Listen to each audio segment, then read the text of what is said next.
Der er et nummer til en terning-hotline her om bag bogen. Jeg prøver at ringe.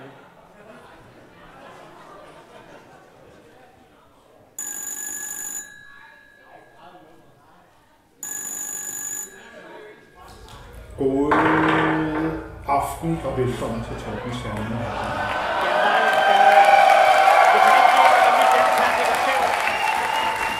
Siger I ikke at flytte på den?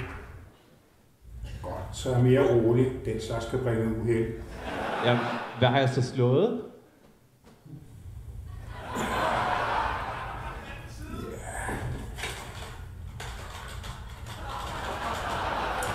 1, 2, 4, 8. Og så pige i mente. Jeg må hellere lige ringe til en ekspert.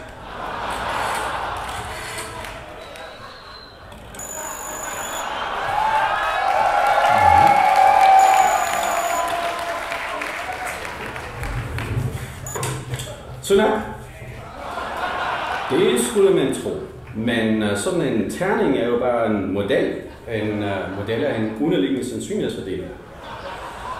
Jeg tror, jeg kender den helt rigtige ekspert.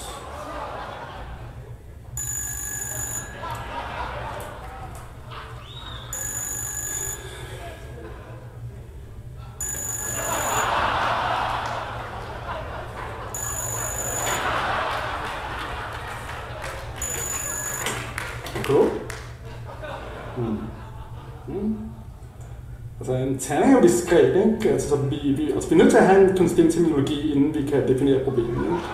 Så hvis vi tænker, at vi har lambda-kurven for eksempel, så kan vi jo sagtens have de to dimensioner.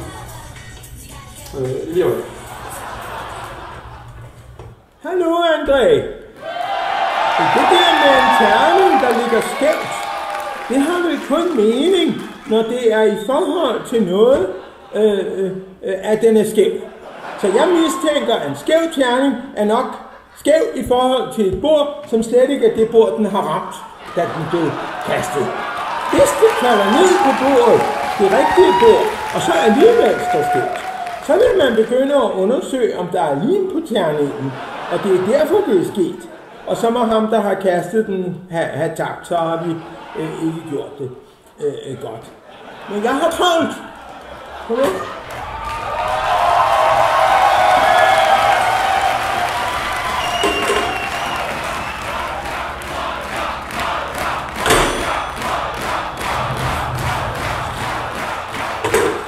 Det er en 7'er. Nej, den ligger med en 22. Altså, faktum er jo, at hvis man kigger på det... Torben har talt.